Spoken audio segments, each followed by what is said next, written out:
Hey, Coach, are you always looking for a way to give your team a competitive advantage? Let me introduce you to Winning Edge Performance Analytics. Our technology captures comprehensive game data using your terminology and provides you with in-game analytics.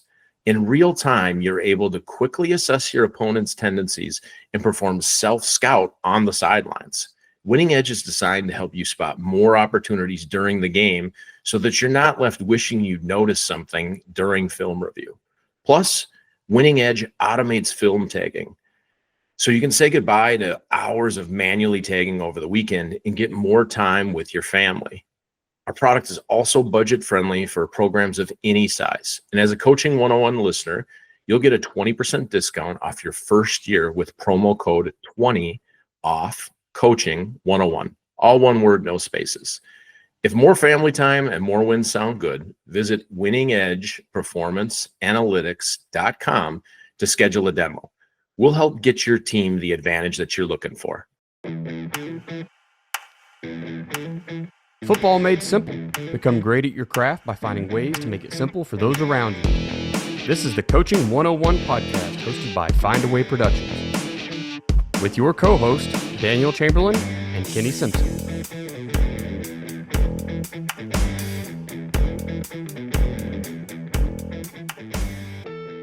What's up, coaches' wives? Right? Hey. Not Coach Simpson, and it's not Coach Chamberlain. It's a group of wives taking over the show today. The takeover episode is all the spouses let loose on the mic. So this should be super fun. I'm Samantha Chamberlain. I'm the wife of Daniel Chamberlain, one of the co-hosts of the Coaching 101 podcast. So welcome to today's episode.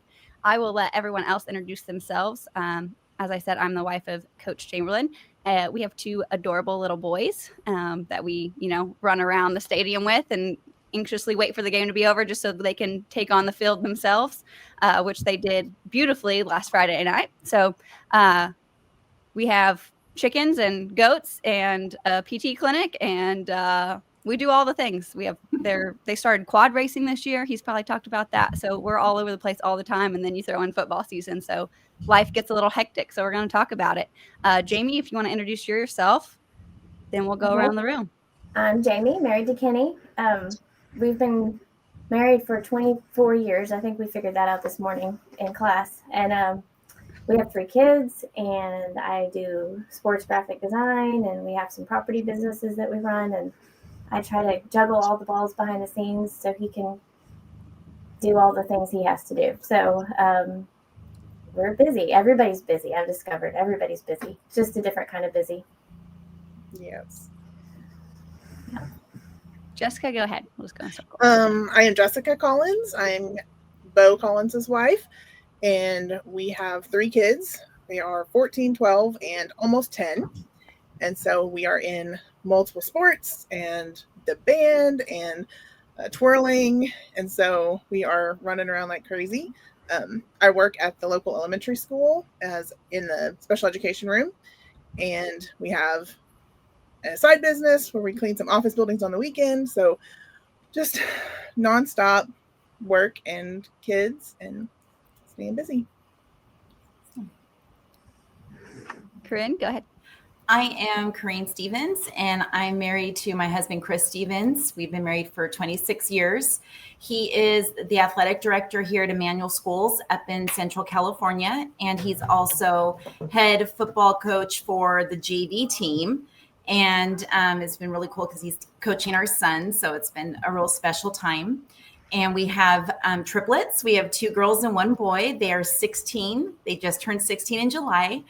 And they're doing all the things. So we're kind of the same with you, Jessica. My son's doing football. My one daughter does cheer, varsity cheer. And then my other daughter does JV volleyball. So we're very busy. And I, too, also work at the school. I am the student services and attendance clerk there in the district office. And it's so much fun. Love being around the kids. And I get to kind of keep an eye on my kiddos. But it's great. And then I get to see my husband every once in a while when he pops into the district office. So it's fun. Awesome. Lindsay, go ahead. Yeah. Hi, I am Lindsay Harvey. I'm married to Adam Harvey. He is head football coach at Long Creek High School in New Braunfels, Texas. Semi new gig for us. This is his second year, and it's been a whirlwind, but we're having fun.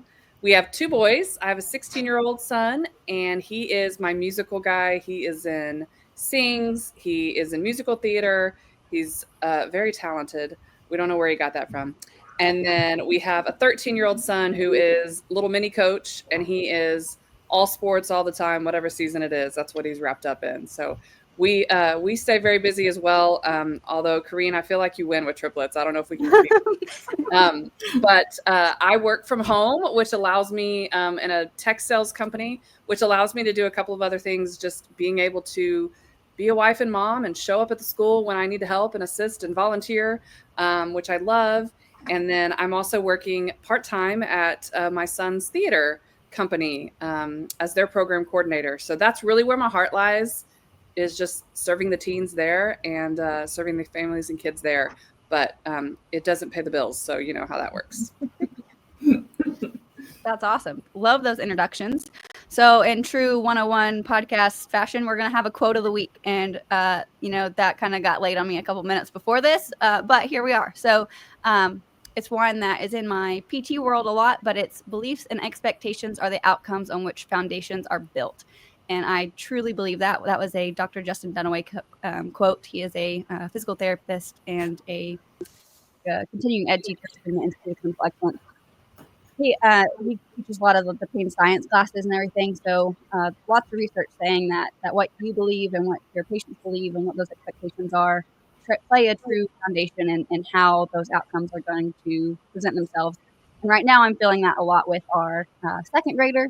I think his teacher got some information that said he had some rough days, and now that's in her head. So every little thing has been kind of nitpicked, and we're only 3 weeks into the school year. So that quote's very relevant to us right now. So beliefs and expectations are the foundations on which outcomes are built. So what you believe is probably what the outcome you might get is. So typically this is where we say Coach Simpson is going to share some other ways that coach can make things simple for his staff athletes. And Daniel does. And then some sponsorships go, and then he goes, claps again, and then it cuts out on the podcast on live. It's going to continue going. He's commenting over here now. Show it for a minute. He showed me how I could even show it before, so I told you late. God doesn't give us more than you can handle. That's right. Amen. So true. So then What's up, coaches? I want to talk to you for just a few moments about your program. The longer I'm in this profession, the more I understand that efficiency is truly the name of the game. You're talking offense, defense, doesn't matter, right? Eventually, you're going to come down to checking out your efficiency. So I have to ask you, are you doing everything in your program the most efficient way, right? Are you fundraising the most efficient way? Are you representing your players and your program to the public in the best way? Are you planning to build the facilities the most efficient way? If you answered no to any of those, or really even if you answered yes to all of them, and you haven't contacted Mark Bridges at Ace Sports, you're missing a key step. So look, Mark and his team, they are the go-to group for video board and scoreboard installations for your school. They're not just football either. Mark can help you mock up your newest video board for your that new stadium, or maybe even your old stadium, right? That's where Mark and the guys come in. And we're not just buying a flashy thing, right?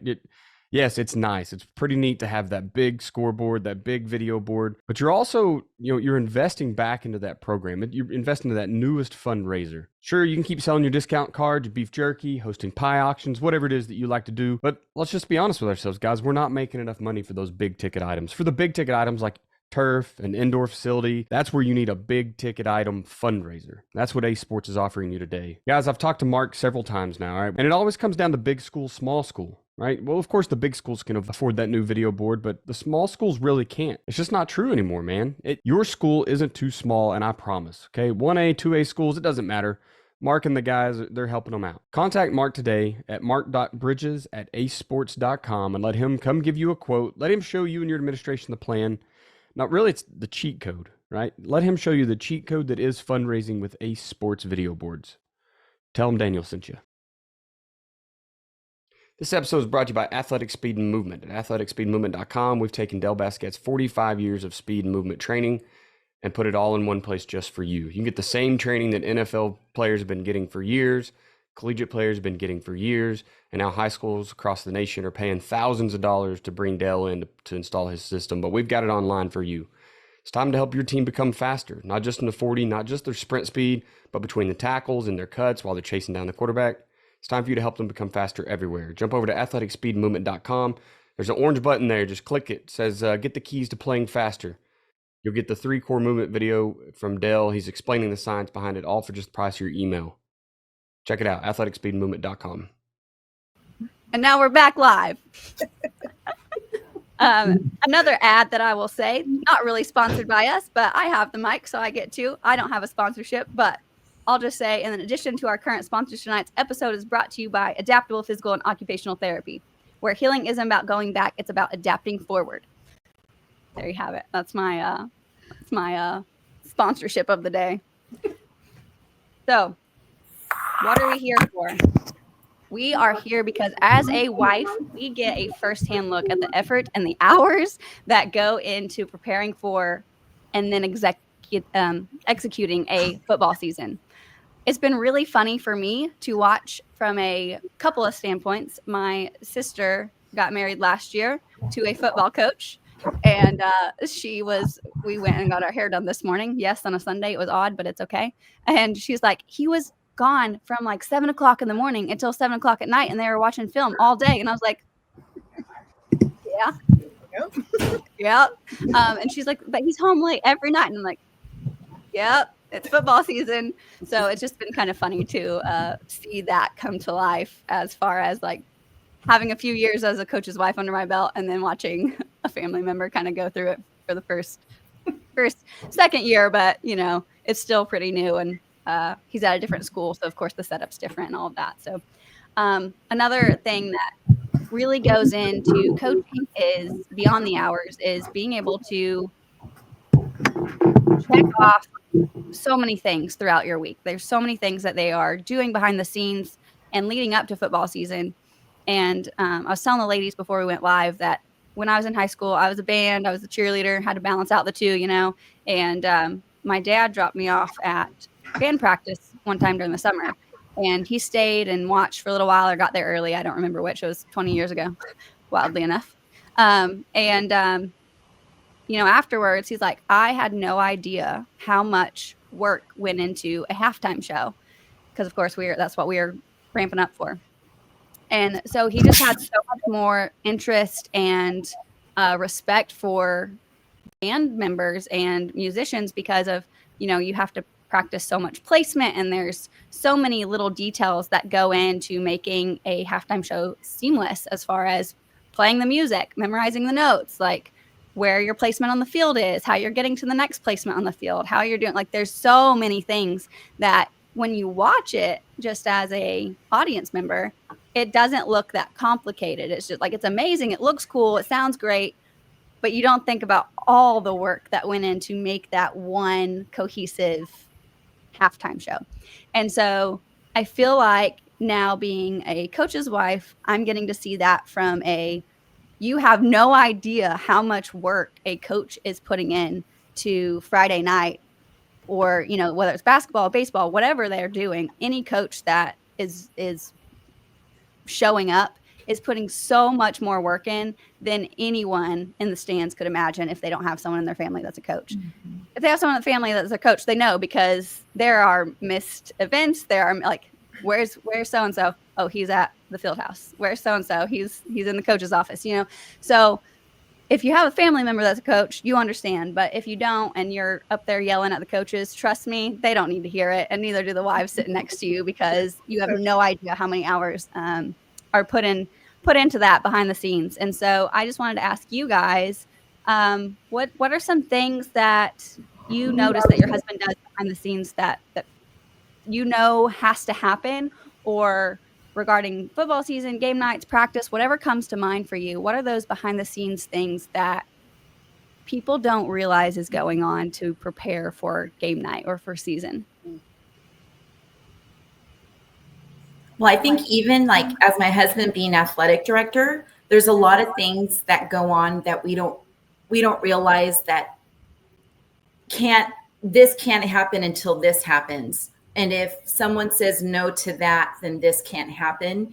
And so just the logistics of the Friday Night Life event, right? You know, and you see a lot of I'm starting to see a lot of those specifics that are coming, that happen just even as my husband being athletic director. But then you hear in the community, people kind of just either complain or they're frustrated because X, Y, and Z didn't happen. But I know it's because there were some other significant things that happened and played a part in that. And people just don't realize that because, there's rules and there's boundaries and things that happen and need to happen. And so they may not be happy with that, but I know that there's more to it than just, no, just like a no or yes or whatever. You know what I'm saying? Like there's more to it behind the scenes. And I do see that my husband has to deal a lot with that. And then the preparation too is so much when, they're in the season and they're, it's the Sundays. As a matter of fact, he's sitting next to me right now and he's looking at film that people don't realize, they're out enjoying their Sunday and my husband's at home and he's like, I got to do this. I got to, put in the work for the week. So, yeah. Yeah. So logistics play a big part of it. Like we don't think I think, as wives or females in general, you can think of like a wedding or a party or like there's a lot of planning that goes into an event. And we don't always think of sporting events as an event in itself. And there's a lot of logistics that have to go into that. Well, someone has to be leading that ship and steering that and guiding that to happen so that it happens, like you said, in line with regulations and guidelines and expectations of what have to be done for that to happen safely. And for everyone to be able to show up on time and all the things. So I think that's an awesome point. Mm-hmm.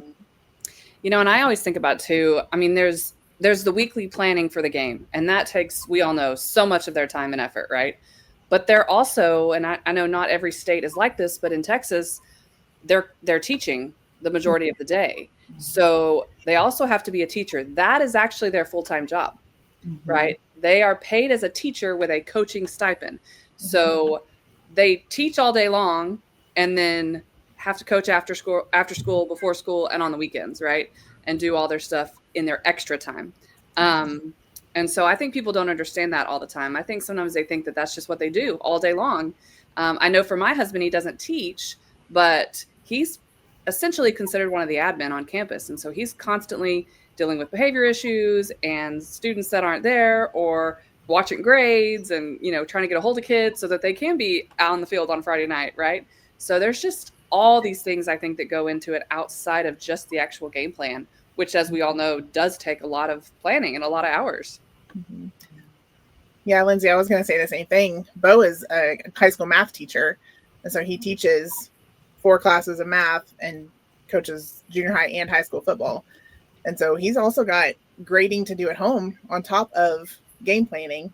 So he's bringing home tests to grade and homework to grade, all that kind of stuff, and to plan all those things. The other thing I was going to say was it's the little things. He worked at one really small school in Arkansas, and they couldn't get people to clean the stands after the football games. And so the coaches had to stay after the games and clear the stands. Sometimes they would make the boys help depending on how late the game was, but they were cleaning the stands after the football games. Oh, wow. Jamie, I think you're muted. We lost Jamie.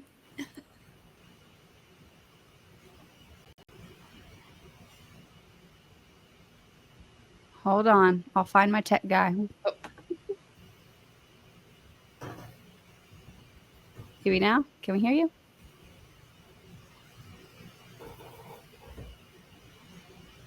You were here earlier.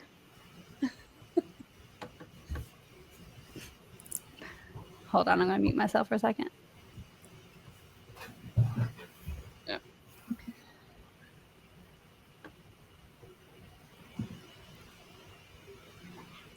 Well, while we get our tech guy, Jamie, don't lose that thought.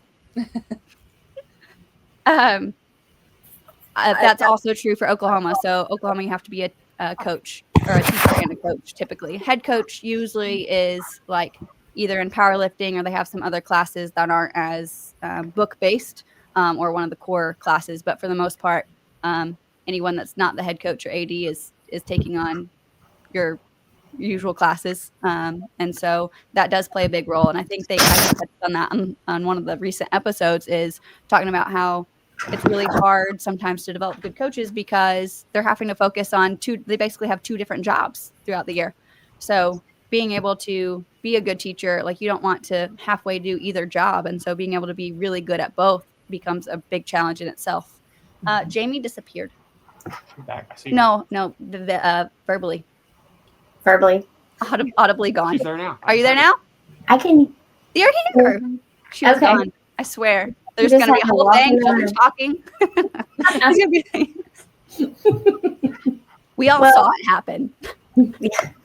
The thing that I was going to add was not necessarily something that they do to prep for the week on a weekly basis, but I know, and I know y'all's husbands probably, there's plenty of times that a kid will show up at the door and need to talk because of something that's happened at home, or even if it's just with a girlfriend or a parent, or he gets an SOS phone call. We have it with our own kids, and then we also have it with the football kids that if they ever find themselves in a situation that they know they shouldn't be and they want to get out of it, they have a little code that they can text or call, and Kenny will go or someone will go get them. And so just stuff like that happens in their daily lives and the actual lives of stuff that truly matters more than the game. But that goes in behind the scenes, and I don't think a lot of people really know that they truly do care that much, and they are taking care of your boys when maybe the parents aren't there or are raising themselves. We have a couple that are just raising themselves right now and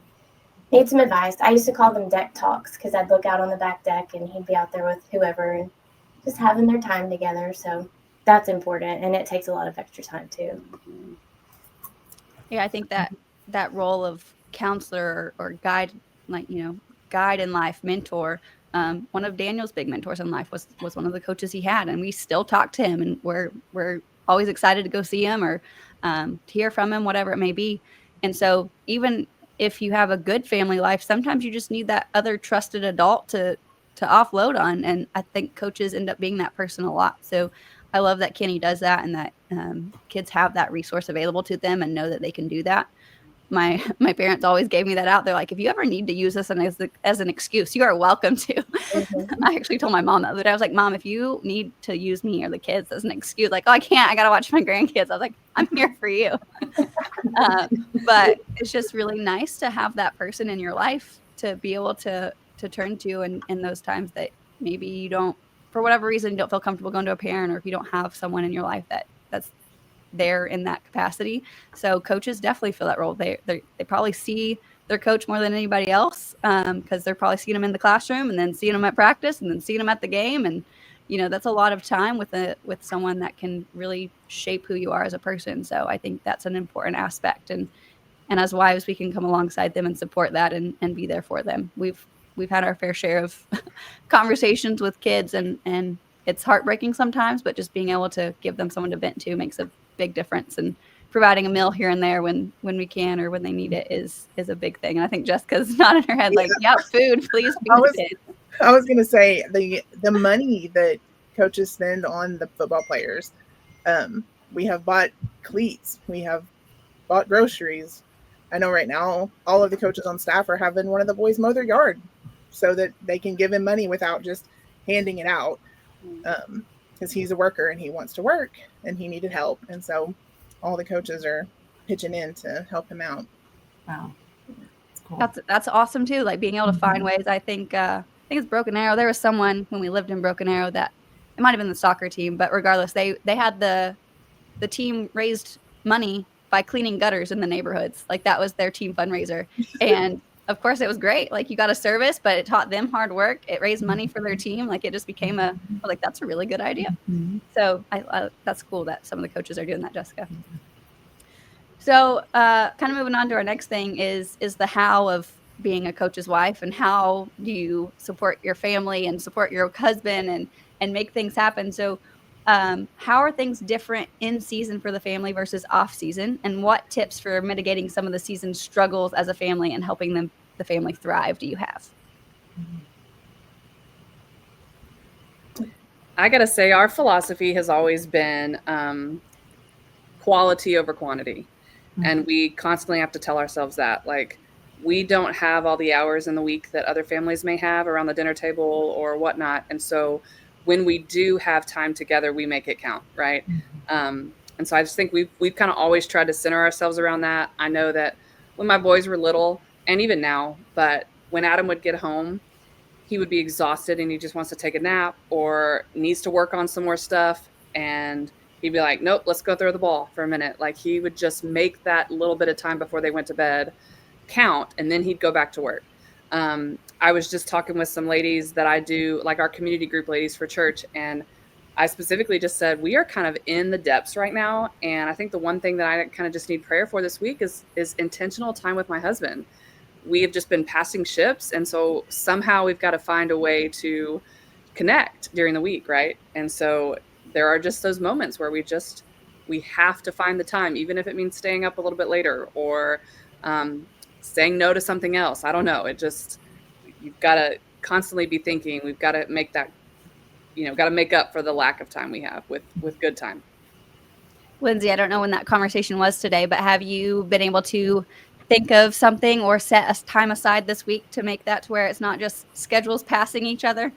We did, and it meant staying up later one night, and we actually we have these two friends that were able to do the YouTube channel, and they're two young guys. We just adore them both, but they did their first. They called our game for us on the YouTube channel, Nice. and so we wanted to listen. And we got home from the game late. I waited. It was actually game night. Waited up for him. He got home. And we sat there and listened to their YouTube, That's fun. replay of the game. And I honestly, I was laying in bed and I kept falling asleep, but then like something funny would be said. So I'd kind of open my eyes back up and laugh. And we just laughed together. And yeah, I mean, it was still revolved around football, and he was watching film while also listening to them, tell the game. And it was a good time. We had a great time. That's awesome. Did you guys have a win? We did not have a win, but it was a really close one. We only lost by 3. So it's kind of fun to watch again. I was going to say, if it was a win, you're like excited to watch it again. When it's a loss, kind of hurts a little more, but a close one. Except, of course, y'all know that, the husband's always like, we should have won it. We shouldn't have lost that one. We should have done that. We shouldn't have done that, and you're like, okay, it's over now. Just let's move on. But yeah. There's a sweatshirt that says huddle and cuddle. Like the film Huddle. I need that. That's exactly what you did, except for you two.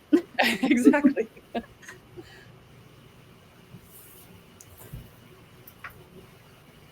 Can you repeat the question? Jamie, where have you been? My answer was too good. No. Your answer is too good. Your answer was too good. I think we just move on. No, I do think, and I've mentioned this before in our other podcast, that it does look different in whichever season of life you're in, how you support your family and how your family supports your husband. When our kids were little, I just considered it my job to keep them alive. And I was not as involved with the team as I am now because it was just my job to keep the kids alive. And that's how I kept my sanity. And I probably did resent him being gone with football more than I do now, but I just couldn't do it as much. I mean, we were at all the games, but we didn't go. And we would cook a meal here and there, but not like now. So as your kids grow up and as your seasons of life changes, I think that your support changes. And now we're all just together and we kind of all do it all together. And, I do pick up more of the slack around the house just because he has gone more hours. But I think we just understand that it's not going to be like that forever. And our kids, luckily, 2 of them, well, one of them's in college, but the other one drives. That helps tremendously with the going and picking up with the others. And so I don't know if that answers the question, but I think it depends on what season of life you're in, how your roles look and how the support looks for the family and all that. Yeah, we worked really hard to teach our kids Dad's gone for a reason. Like, he's not just choosing to be away. He's not, working extra hours for the fun of it. So I always made sure, like, we went to almost every game unless it was raining. We stayed after so they could be on the field. They could ride in the gator so that they could see where Dad is and see the kids that he's working for and talk to them about why is Dad gone all the time? Why is he late? And when I stayed home for the first 8 years of my kid's life until the last one went to kindergarten. And so I kept them up late because we could sleep in the morning. So they got to stay up until dad got home from work, and we would eat dinner late so that dad could eat with us. And those things of, like you said, being intentional with our time and making sure that we spend as much quality time together. Yeah, I think that it's just like what all of you were saying is that, and I kind of resound to with what you were saying, Jamie, about it changes, it evolved. It was the same kind of with Jessica, Jamie, and Lizzie, like all of you, when your kids are little, you kind of just keeping them alive. You're just trying to stay sane. So you take them to the games, you come home, and sometimes I would take them over to practice just so that way they could see some, have some time with Chris, depending on what school he was at.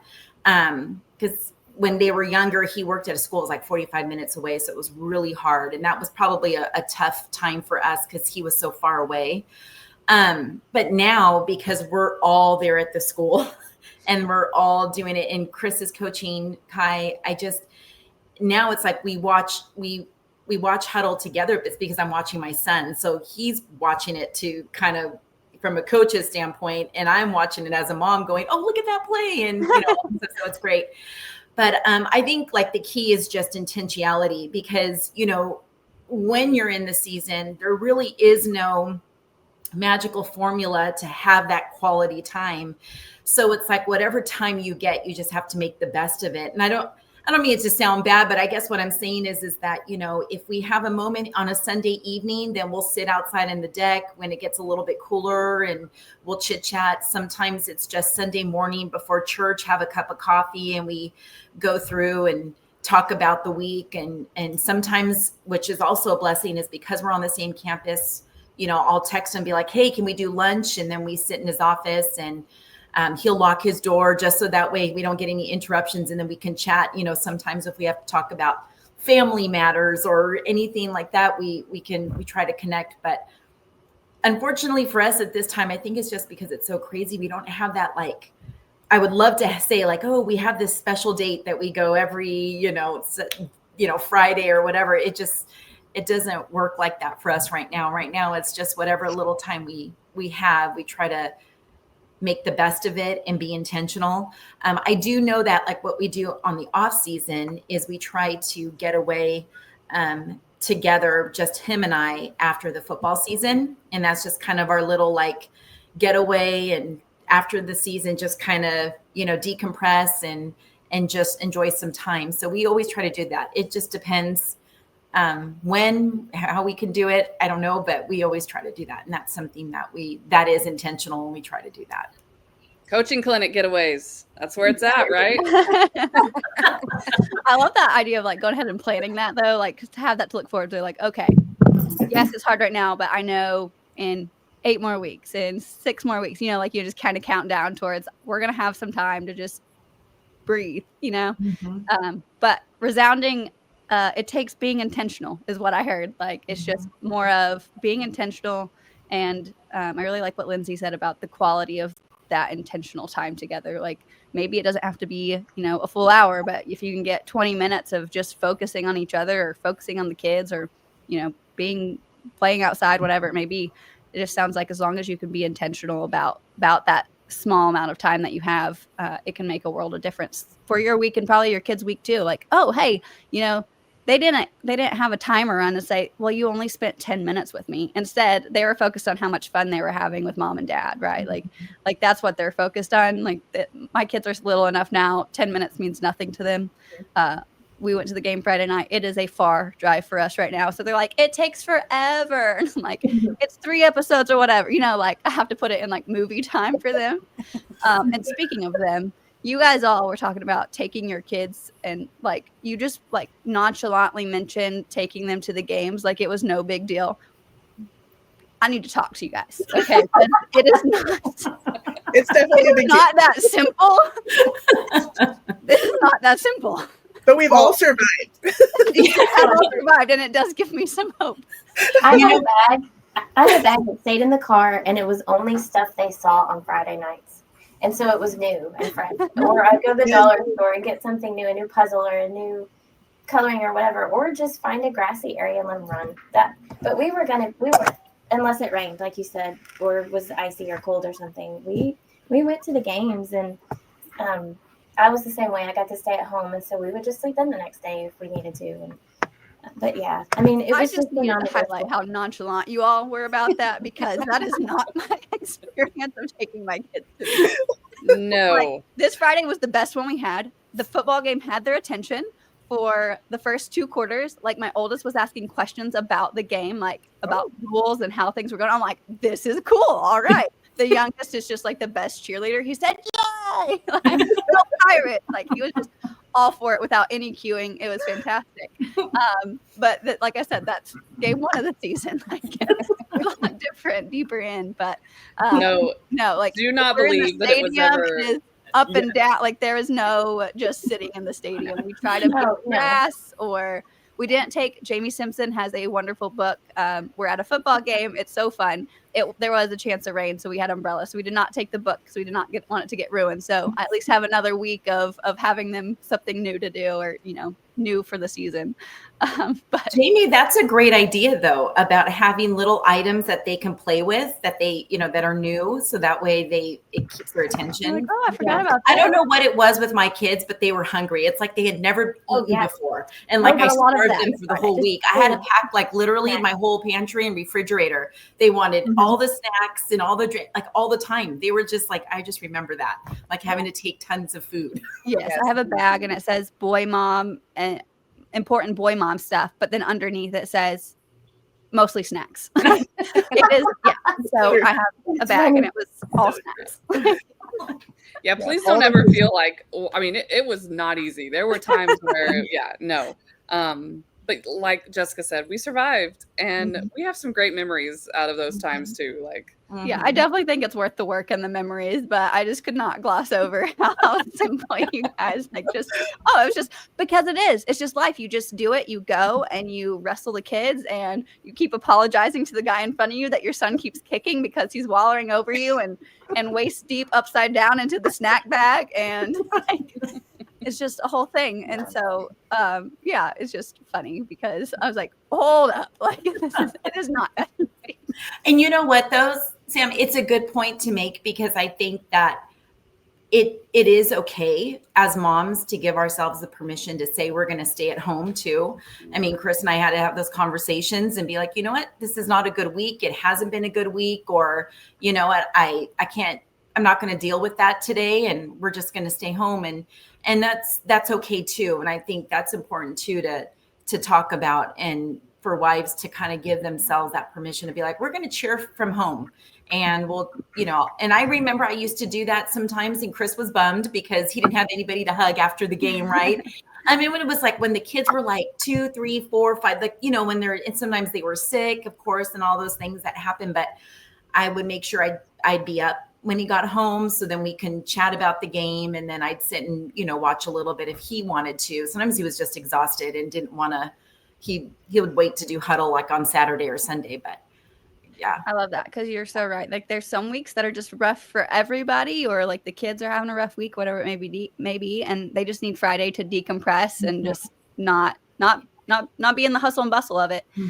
We actually pulled over on the turnpike, the paid highway in Oklahoma, because we were having a fit about nothing, and I was like, we're not doing this. So we like pulled off the road and had to have a chat before we proceeded to go on, and I had to decide which direction we were actually going to continue going. But like I said, it was great, and apparently the chat worked because we had a great evening, but they look forward to that.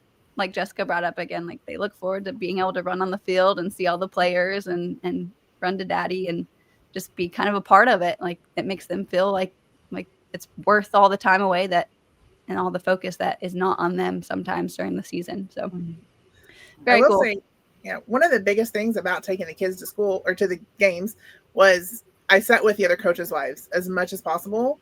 And the ones that were older, that had, like us now, that have grown kids or teenage kids, I don't mind at all to help somebody with their littles, because I'm not stressed out at the game. So I don't mind helping anybody with their 2-year-old anymore.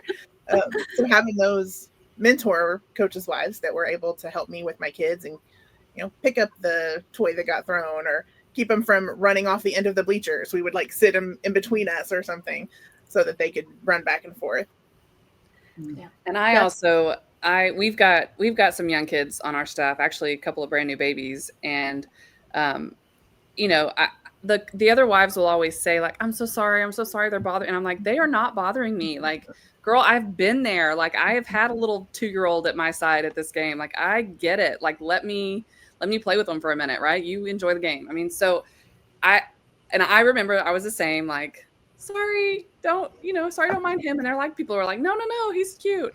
So just don't. I mean, I think as young moms, we just have to realize like our kids aren't annoying everybody. I mean, they really aren't, you know, like now as not a young mom, I'm like, please, can I have that 2-year-old sit in my lap for a minute? I miss that. Jessica, I need Bo and Daniel to coach together again because we could use all the help over here. And now my girls are old enough they could watch your. They could. Play. It'd be great. It'd be great. All right. Here's the big ticket item. Are you ready? If you could shout one thing to the general public about coaches, what would it be? Mm-hmm. I'll start the Jeopardy music. Yeah. I mean, I think I have to go back to the fact that they give so much of their own personal time and sacrifice so much time even from their own families and their own kids to help those football boys and to help their families. I mean, you know, like Jamie was saying, like there's been late phone calls and, you know, calls during the summer, like, you know, so-and-so's parents, they're divorcing, like he's struggling. Like, you know, there's just lots of different situations that they have to step in and support. And unfortunately, there's sometimes late night trips to the ER because a kid got, you know, hurt at the game and they want to go check on them. I just think that that's probably the thing that just, as a wife, melts me the most. And yes, sometimes I'm annoyed because I'm like, you just got home, put your phone down. But I love his heart behind, this is so much bigger than a game on Friday night, right? This is so much bigger than what happens on the field. These are real lives, real human beings, real developing young men, right? And so, I don't know. I think that's the thing I would continue to shout, that it's just so much more than just a football game. Mm-hmm. I think one that I would like to say would be that our husbands are humans. Coaches are humans, and they make mistakes too. And so, you know, or they can't predict the future, not even mistakes, but like they can't predict the future. That's right. And so sometimes the calls they make or, you know, the decisions that they make may not be the perfect ones, but that's what they decided to do in that moment and at that time. And so, and it probably made sense for all the film they watched. They can't right. predict the future. And so maybe the other team had a play they weren't expecting. There's so many more things that go into it, right? Like I love that one. Yeah. They're human. And I've actually asked, I've said, why did you call that? Like, why would you have done that? And he's like, babe, we could not get past so-and-so, their defense, their whatever. Like we could not, if I would have called what we should have called, whatever. Right. He was like, all night we couldn't get past that guy. He was stopping us every time. I had to do something different. I'm like, okay, fair. You know more than I do. Don't tell him that. Something neat that we heard about at one of the AFCA and AFCWA meetings, one of the coaches' wives suggested, because I think what I would say to people is they do have a plan. Obviously, they care about your kids, but they do have a plan. Like right now, he's been there since noon, and it's 7:30 almost, and they're planning and they're trying to use all of the things that they know how to make a game plan for your kids. But someone said at the AFCWA thing, she said what they started doing, because they were having a bunch of issues in the community of bleacher coaches thinking they know it all and whatever. And so their coach brought them in on Friday mornings, like all the dads that wanted to come, and kind of had coffee and breakfast and watched film. And they were like, hey guys, and kind of made them feel a part of it and said, this is our plan for this week. We've got to keep an eye out for this guy. And look, and they would even take time to brag and look at this film. Your kid last week did really great blocking, but this week we're going to ask him to have to block this bigger guy. And they made which that takes so much time, like more time that our husbands don't have. But this coach's wife, she said that it really involved the community. It made those dads kind of feel a part of it. And then that night at the game, they were like, oh yeah, well they were and then they felt important. she said it really was great for their community and for the morale, and they kind of shut their mouths a little bit. So just I would yell at people, there is a plan, and you may not know what it is, but just trust. Kind of like what we tell our kids. We're not just saying no to be mean. We always have a reason behind it. I'm just not going to explain it every single time. But I love that. I can see how that would be a really cool like program to have in place. But yeah, that'd be so much time, and you know, nobody you knows also are risking like having those certain people in the room that are still going to try to be the know-it-alls. But I think for the most part, that would be really cool to let people have an inside look. Maybe even just like twice a year, twice a season, or something, like 2 or 3 times. Maybe not every weekend to go over film, but just kind of letting them in on the process. Be kind of cool. One of my favorite things that I've seen my husband do, and you know, I love him, but sometimes he gets a little cocky in what he knows, and right, he knows his stuff. He's put in the time and the effort to study it, right? But he had a dad at one point that was kind of just, why are you, blah, blah, blah, blah, blah. I want to talk to you because you don't know what you're doing, basically. And so he said, my door's open, come on in. And so he invited him in. He opened up a dry erase marker and said, hey, draw me up. Okay, I'm not even going to try to say something. Draw me up, yada, yada, yada, right? And the dad's like, I don't know what that is. And so it was just like, just trust that I know what I'm doing, right? So, Lindsay, it's funny that you said it that way, because a few minutes ago, Daniel put this comment up.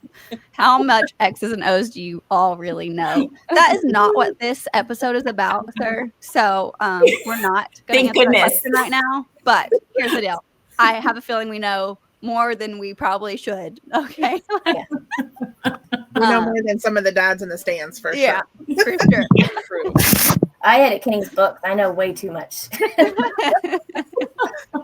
We had a dad in the stands the other day. The game was almost over. We were winning by 1 point, and we started running the ball to slow the clock, or to keep the clock running. And he's like, we're not running. Why aren't you passing? And I'm like, because the time stops when you throw it. Oh, goodness. Minor detail, Jessica. Minor detail. What does that even mean? Oh, goodness. Jessica, anything you'd want to shout from the rooftops? Probably that the coaches' families are probably sitting beside you. Or at least they can hear you. The little kids, they can hear you talk about their dad. My kids have said, why is that guy so mad at daddy? And little kids should not have to hear that. It's okay to disagree, but the coaches' families are around too. We're probably the biggest cheerleaders for the entire team. We don't just care about one kid or the other. We care about all of them. Yeah, we're at a school that we're not, it's not in our community. It's not a school that we get to be a part of because it is so far away. And I almost lost my voice Friday night. It was a very close game. It was like the big rival. Like, you just get involved in it. Like, it's just one of those things. You can't help it because you know how much work went into preparing for that dang football game. So it's just one of those things that, yeah, I wish all of these have been so accurate. Like, I love them all. Here's a fun one. We get to tell the husbands what to do better. So what can coaches do to better prepare themselves and their families in season or for the season? Everyone's like, I don't want to touch it. Not it. So I'll say something Daniel did pretty cool this year, talking about intentionality. That's a hard word to say. The couple weeks before football season really got into throes. So, of course, before the first couple of weeks of practice and scrimmages and all that, so basically still into summer, he planned 2 date nights, like, within 2 weeks, like a week, 1 week, and one another week. Like, got the babysitter, made reservations, had a plan, like, intentionally had date night ramped up for us 2 weeks in a row, because he knew that going into football season, that probably wasn't going to be, like, we weren't going to have that time space available. It'd be more like the 20 minutes here and there thing, or the watching film together, or whatever it may be. But that was really cool. And it felt good, and I felt better about going into the season. I'll say too that the kids being a little bit older and not stressing about, getting school, like, just have a second grader and one that is still in daycare. And so not having to stress about being in a new building, like he's still in the same elementary, like some of those things were a lot less stressful this year. So just everything felt a little better. But I have no doubt that having a little bit of really planned time together before we got into the craziness of back to school and back to season was really nice. My two things have always with Adam is, and he's really good at this, but he will find ways to help throughout the week. So like he's typically the guy who will go pick up our groceries. I'll order him what we need and he'll go pick it up for me. Lets me sleep in a little later on Sunday morning while he goes and picks it up. Like he will find little ways to, or like today I came home from, my son and I had to work nursery at church, and we came home after church and he'd unloaded and loaded the dishwasher before he left. Like he will find little ways to just help out where he can. And that is so helpful. That, I mean, it seems like something small, but it is so helpful. And my other thing has always just kind of been like, just respond to my text, because I don't like the no response, you know? And so like early on in our marriage, you know, like I get that you're busy, or but just like a quick text back, like I read it, thanks, got it. Or, you know, send a kissy emoji. I don't know, just something so that I know that one, you're still alive. They're functional. Two, like, just so that I know that I can reach you if I need to, right? And so I think those have kind of always been my two big ones that Adam does a really good job with. That's awesome.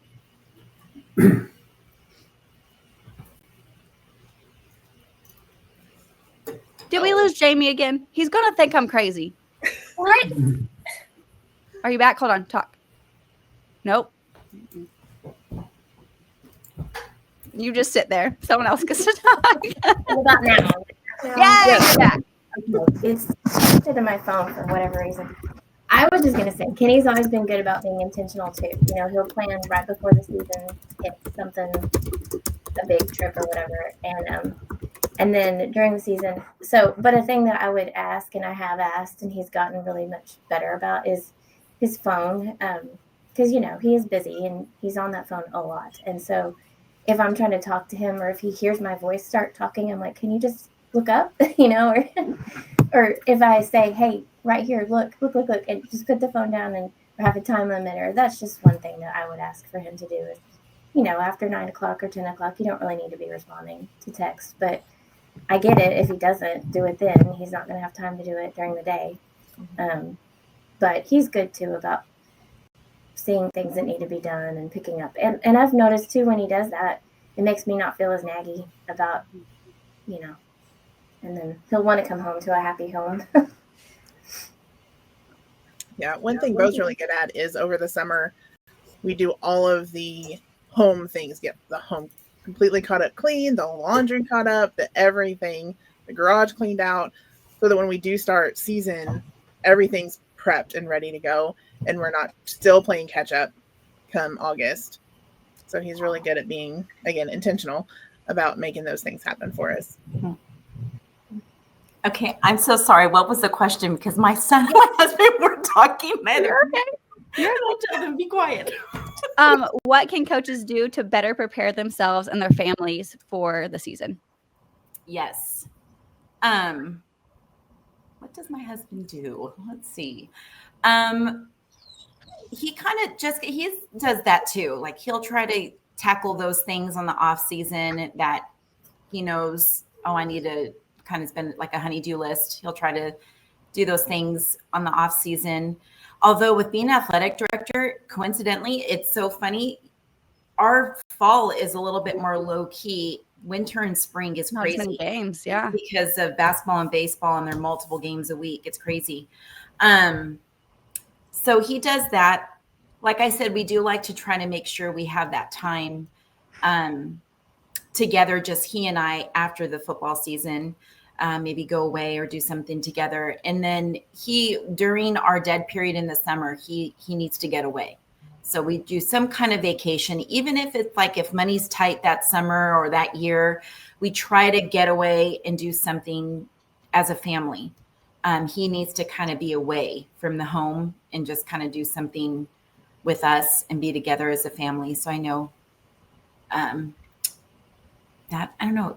That's good. Okay. Yeah, I think that really matters. Is again, it's kind of the same theme of quality and being intentional, and if they know that the honeydew list is not going to be their priority list come season. Like you said, for an AD, that's a lot. That may look a lot different, just because there are other sports that have so many games. So the athletic director life, I bet, is another whole nother story in and of itself. So bravo to you guys, because I can't. That's a lot. It's a lot. No off season there. No off season. So I would say definitely keep being intentional about that summer, get away from everything. Mm-hmm. And Jamie, I'm going to tell you to shout at Daniel often about the phone situation. I'll talk to Daniel. You talk to Kenny. Sounds great. Sounds good. Because if we could just put the phones down, then that'd be great. I've threatened to get a lockbox and buy a house phone, so if anyone actually needs us, they can call the house phone if they need to. For us and the kids, they don't even be on cell phones, so we'll just have really considering getting a house phone. Bringing back the landlines. Okay, I have one more fun one, and then if anyone else has anything that they want to ask or talk about, we can get into it. But things you love about watching him coach. There's several things while you guys think that I admire about Daniel and see in his coaching often, and a lot of it's his kind of just characteristics of who he is as a person, and it's the respect he has for everybody. Those troubled kids, if you will, or the ones that don't have the best home life or have maybe made some decisions that are outside of what they should be doing. They tend to gravitate towards him. And I truly believe it's because he treats everyone with respect. And it's not he you can usually tell which kid is which pretty quick as far as where they fall in the popularity contest or who knows what about whatever. But he just treats everyone with respect. And sometimes coaches tend to dog on the kids that they know aren't good or push them in a different way or yell at them more or whatever it may be. And with Daniel, you're going to get the same coaching across the board. When you need coached up, you're going to get coached up. And when you're doing good, you're going to get applauded for it. And, there's all the in between, but your performance is going to be what dictates how you're being coached that moment, and I really value that. And then his kindness kind of goes in hand with that. He's just a kind human being, and he wants the best for the students that he has the opportunity to coach, and that comes across in those conversations, and it stems from respect and it stems from kindness. So getting to see him convey that to them and be an example for young men has been really cool, and I just appreciate that about him. The other thing is watching him break down film. It sounds like the most boring part about being a wife, but the way his brain works, he goes through it so quick. And I know Huddle and some of the other services or software that they have does some of it and cuts up the plays or whatever. But the patterns he picks up on, which is probably why he's in an analyst role right now where he's at, but the patterns he picks up on and how quick he picks it up. I tell him all the time, not everyone can do that. That's not something that people can just do. That's a skill, and you do it fast. It's not yes, he spends a lot of time on it, but he doesn't spend as much time as what I think it would take other coaches. So he usually ends up taking other, whether it's special teams or offensive line or, he'll take something away from other coaches and kind of give them information about what he saw because he can just do it so fast. And so just watching him be able to do that is just super cool. It's just seeing him thrive and put a skill set to use that. Again, I just don't think everyone can look I'm staring at it. I've watched it with him. I get what's going on, but then he starts saying, okay, well, they're running this amount of times and they're doing this. It's like counting cards in poker or something. I'm how do you already have all this figured out in your brain? And he's just because I just watched it. And I'm yeah, me too. So it's just really cool.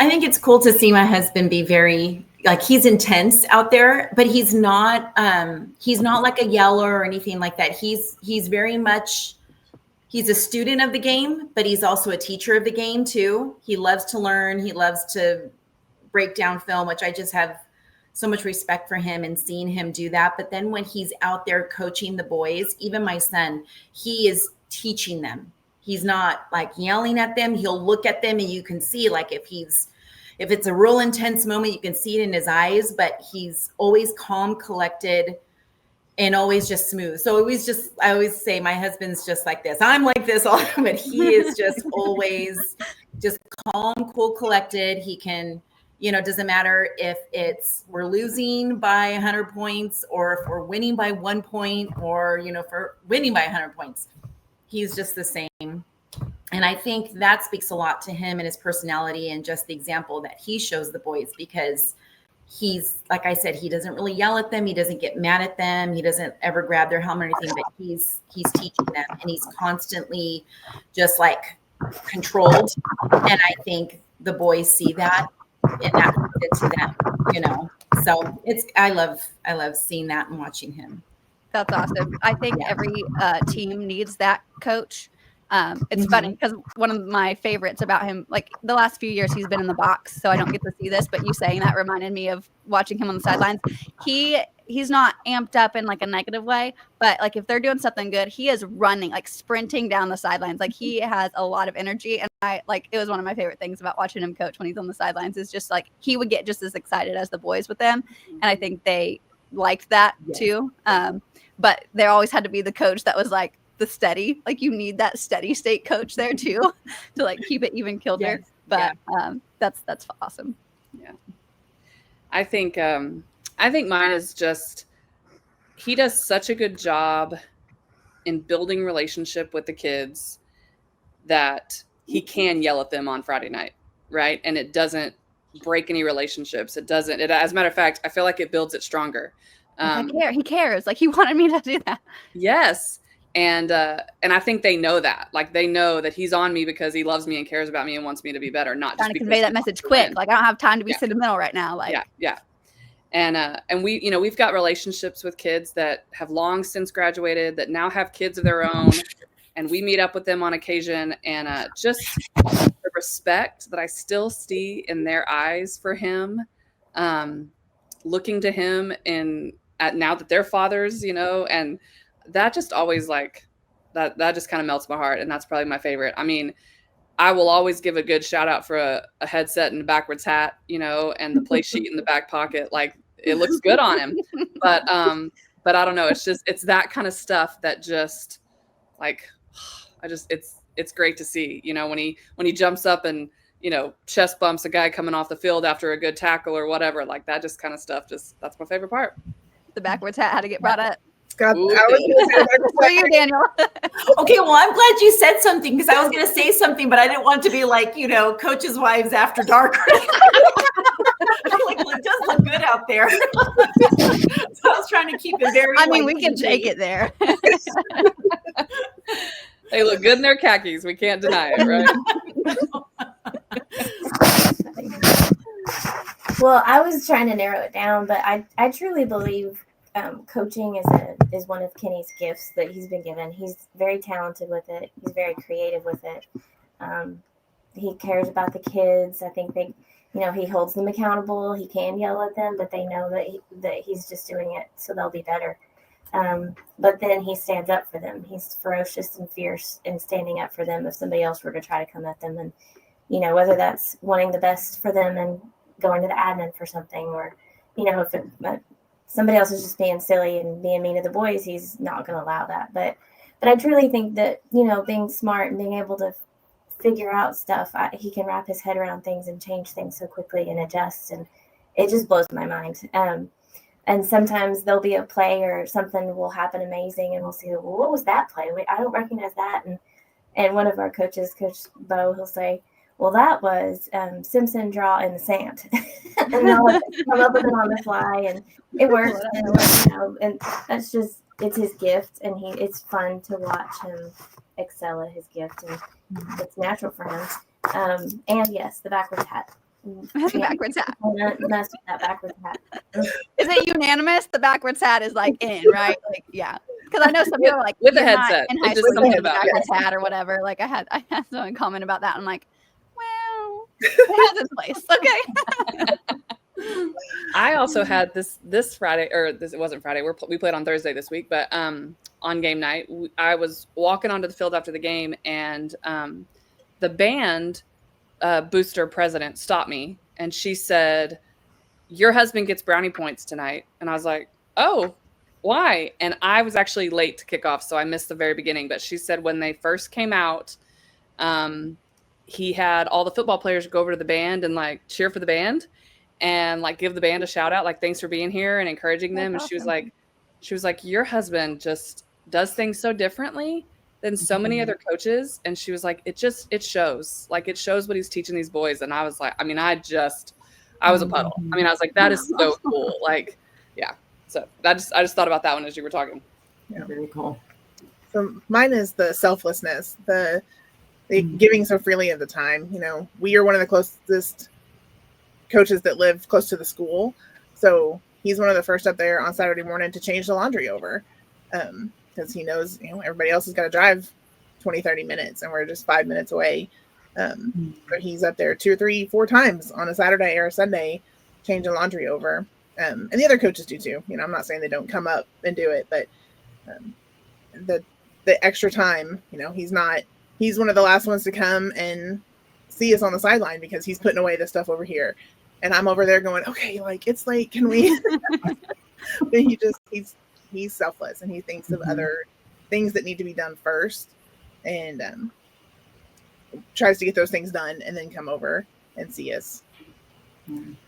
He knows you'll be there. Exactly. I'm not going anywhere. It's not to disrespect you. It's just he knows. Right. Yeah. That solid. No, if he were standing around talking, I would be right, like, okay. But he's not. He's working. He's doing stuff. Lindsay, what you were saying reminded me. We were at a big school a few years ago, and it was wild how many parents would come up because he was teaching or coaching freshmen and on varsity. And so we were at the football field 2 or 3 nights a week because they had a Monday night game, a Tuesday night game, and then Friday night. And so we did not go to all of them, but we went to probably more than I should have drugged the kids to. But there were several parents during that time that would stop us in the parking lot and just tell us like what a good job he was doing. My kid was about to quit football because with that freshman team, you know, that's a pretty big year for them as far as like, am I going to stick with football or am I going to go do something else in high school?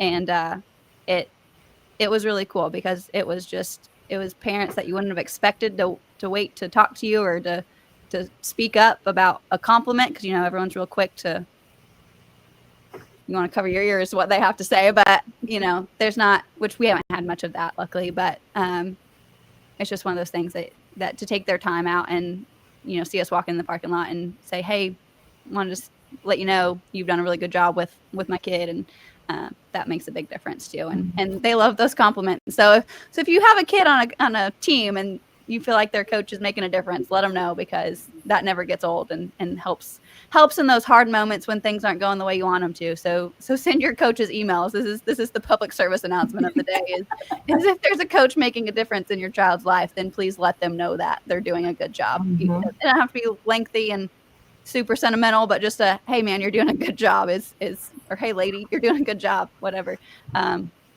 It goes a long way. Jamie, I'm going to ask you, I know you do this and ladies, you might do it as well, but I know that you have team dinners and several coaches' wives do that. Logistically, how does that happen? Because a football team is not small and those boys are hungry. So how do you manage to have team dinners? It's evolved over the years for sure, but it started. I saw your crock pots the Friday. I was like, okay, well, there's 3 crock pots. Is that enough? Well, that was just for the family, the coaches and their families. Oh, okay. They come over after the home games. No, so it just started out with the O-line. They were coming over for pancakes. You know, the kids that got the pancakes and whatever, they got to come. So it just started out with the pancake dinner, and I would kind of stir up some eggs or whatever. Well, then it got bigger and bigger, and then all of them started coming. So I've turned my scrambled eggs into like casseroles, and then hash brown casseroles or tater tot casseroles. So you just make triple and quadruple the amounts that you have to have, and then I try to make different stuff every time they come, but they want that same breakfast meal, which is easy. I mean, it's good, it goes a long way, but it doesn't matter. They will eat it every week. They want that breakfast meal every week, and so we just have tons of pancakes and tater tot casserole and all that. But soups and sliders, and you just have to make a ton of it. But and honestly, we try to do all of them, a couple times. But then our OC, he'll take, the smaller groups. So it's not just with the whole team sometimes. But yeah, we try to do as much as possible and have them over and pizza and the pool and just have a good time, play games. That's awesome. So, yeah.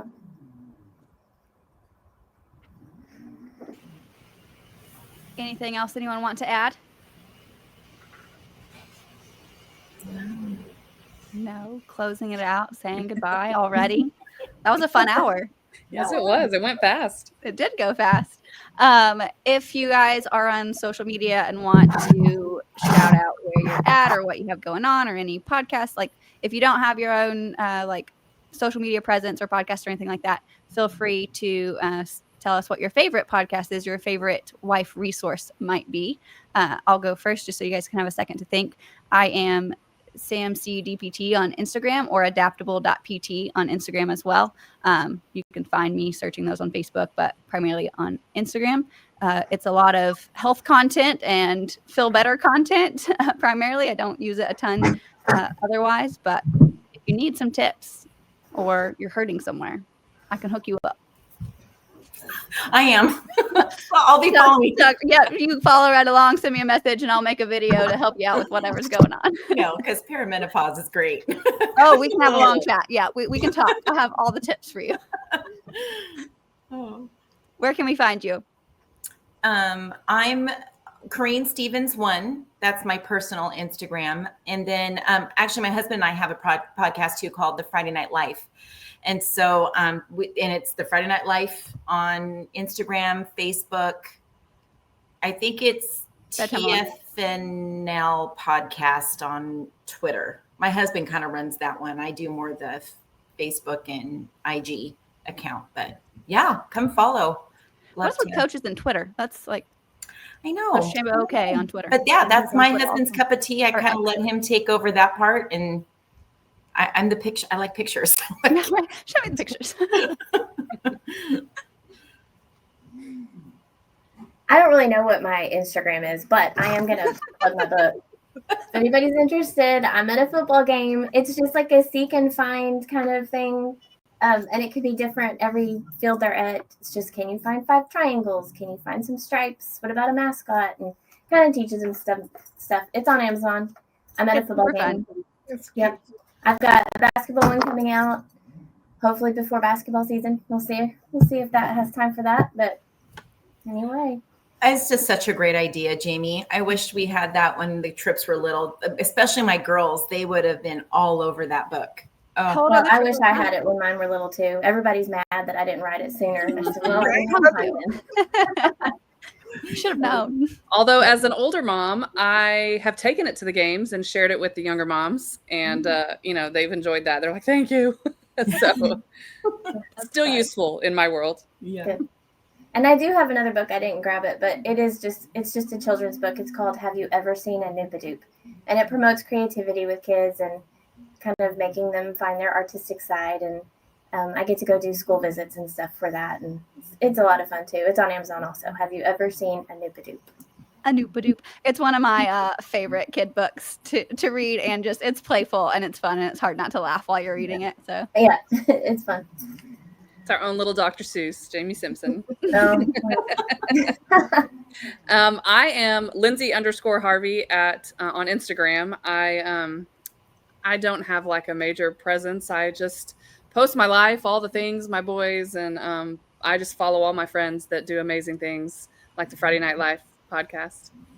And Jamie and her books. All the shout outs. No, I don't have one. I'm old. I just scroll Facebook and TikTok and do. Hey, you're on TikTok. I'm not even on TikTok, so you haven't been there. I just take my kids to all their events and have to sit there and keep myself entertained while they're practicing. Love it. Well, thank you all so much for being here. It's super exciting. This has been the Coaching 101 podcast, the Wives Takeover edition.